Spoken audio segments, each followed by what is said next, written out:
Como seria se você fosse convocado para outro mundo para combater contra demônios? Descobrindo ao chegar lá que há 5 anos atrás você foi um herói lendário que salvou o mundo de uma guerra contra os demônios, mas devido a alguns acontecimentos desapareceu misteriosamente e agora foi convocado novamente com poderes lendários para mais uma vez lutar contra o mal. Isso é o que veremos no anime de hoje. Então, sem mais delongas, bora pro recap.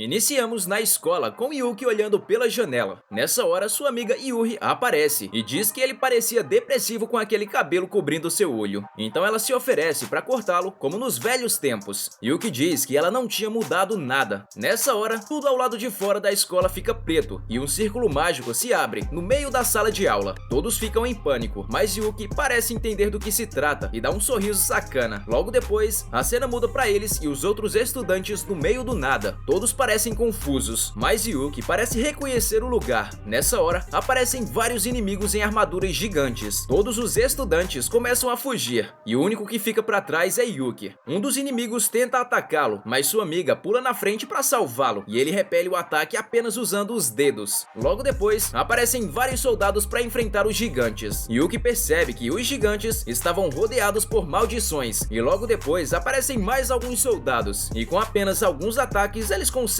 derrotar vários gigantes. Yuki parece reconhecer esses dois soldados. Ele pergunta se sua amiga conseguia correr, e ela diz que sim, então eles saem correndo. Depois disso, a cena muda para todos eles reunidos na sala do rei. O rei diz que seu reino estava sendo atacado por demônios, e eles tinham sido convocados para serem os heróis desse mundo. A rainha conta que 5 anos atrás, um grupo de heróis tinha sido convocado para pôr um fim na guerra, e graças a eles o reino teve paz até agora. Todos os estudantes ficam preocupados e com medo. Yuki parece se lembrar dessa suposta guerra, talvez porque ele foi um dos heróis convocados 5 anos atrás. Logo após isso, todos vão para os seus quartos, e Yuki diz que não iria deixar sua amiga correr perigo. No dia seguinte, todos começam seus treinamentos de espadas e magia. Yuri parece ter talento usando magia. Enquanto andava pelos corredores, Yuki encontra Elka, uma das que salvou eles dos gigantes um tempo atrás. Elka o manda voltar aos treinos, e diz que caso ele se negasse, ela o levaria à força. Yuki, ouvindo isso, a desafia para uma fight. Então ela se prepara e vai para cima dele, mas Yuki se desvia e ainda dá um tapa na abundância dela. Depois disso, ela se ajoelha e chama Yuki de Setsu-sama e diz que estava esperando pelo momento de poder reencontrá-lo. Como se não bastasse, Yuki ainda faz a mina de cadeira e ela diz que estava feliz em servir o Setsu-sama, o chamando de mestre. Nessa hora, um dos outros soldados chamado Glenn aparece e Elka diz que Setsu-sama tinha voltado. Ele parece ficar meio na dúvida, e logo depois eles vão até uma outra garota, chamada Thea, que rapidamente percebe se tratar do Setsu. Ela diz que percebeu rapidamente se tratar dele pela sua mana, e todos eles parecem se conhecer, já que foram membros do mesmo grupo de heróis 5 anos atrás, onde misteriosamente Setsu acabou sumindo. Setsu fica pensativo sobre a guerra contra os demônios. Elka diz que eles tinham muitas perguntas para fazer a ele. Logo depois, a cena muda para eles conversando. Elka pergunta como ele tinha voltado para esse mundo, e pergunta o porquê de sua aparência estar diferente. Ele diz que após uma luta contra um tal de Itoma, 5 anos atrás, ele acabou reencarnando em outro mundo com suas memórias e sua mana, e depois disso ele acabou sendo invocado novamente para esse mundo. Seus amigos acham que não pode ser coincidência ele ter sido invocado de novo nesse mundo. Setsu pergunta o que aconteceu com Toma depois daquilo, e se Toma poderia estar envolvido nessa guerra. Thea diz que os demônios estão envolvidos por maldições, coisa que apenas Toma poderia fazer. Pelo fato de Setsu estar vivo, tem a chance de Toma também estar. Nessa hora, um soldado aparece chamando Glenn para uma reunião com o rei. Na reunião, o rei declara guerra geral contra os demônios. Glenn parece ser contra a ideia de guerra, mas o rei diz que eles não deveriam ter ouvido o papinho do herói de 5 anos atrás, sobre o Tratado de Paz. Na cena seguinte, vemos Yuri treinando magia. Logo depois, Yuki aparece a elogiando pelo talento com magia. Yuri não parece nada feliz com a ideia de treinar para ferir alguém, e pergunta o porquê de fazerem guerras, e diz que iria treinar para poder proteger Yuki. Durante a noite, Setsu se encontra com o pessoal. Glenn diz que ele tinha conseguido ganhar tempo, mas que a guerra seria inevitável. Então Setsu diz que ele iria acabar com a guerra mais uma vez, o que deixa os outros empolgados com a ideia de trabalharem juntos de novo. Mas Setsu diz que dessa vez ele iria sozinho, e eles ficariam para ganhar tempo. Depois de muita relutância, eles aceitam, e no dia seguinte, vemos eles tentando entrar em uma sala vigiada por guardas. Eles estavam escondidos graças à magia de Thea. Elka vai até o guarda e consegue colocá-lo para dormir. Eles escondem um guarda em uma caixa e logo depois entram em uma sala onde estava a antiga espada de Setsu, chamada Kuromaru. Nessa hora, os guardas de fora percebem a presença de intrusos, então eles ficam em alerta. Thea e Glenn ficam para trás para poder ganhar tempo, e Elka vai com Setsu até o lado de fora. Enquanto Elka e Setsu se despediam, Yuri aparece e pergunta se ele iria viajar para algum lugar, e diz que queria ir com ele. Yuki conta que era a segunda vez que ele era convocado nesse mundo, e que para acabar com a guerra, ele iria se encontrar com um conhecido. Yuri diz que queria ir com ele, mas Yuki fala que era perigoso e que não queria que ela ficasse em perigo. Com isso, Yuri pede para ele fechar os olhos, e ele já fica pensando que vai perder o bebê, mas na verdade, ela só usa magia para deixar o cabelo dele na régua. Ela diz que iria treinar para ficar forte. Yuki dá um peteleco em sua testa, dizendo que se caso ela conseguir desviar disso na próxima vez, ela estará aprovada. Logo depois, ele parte em sua jornada. Mas isso é história para um próximo recap. Então, caso você queira uma parte 2, deixa aí nos comentários e se inscreve para não perder os próximos vídeos. Obrigado por assistir, eu vou ficando por essas e até mais.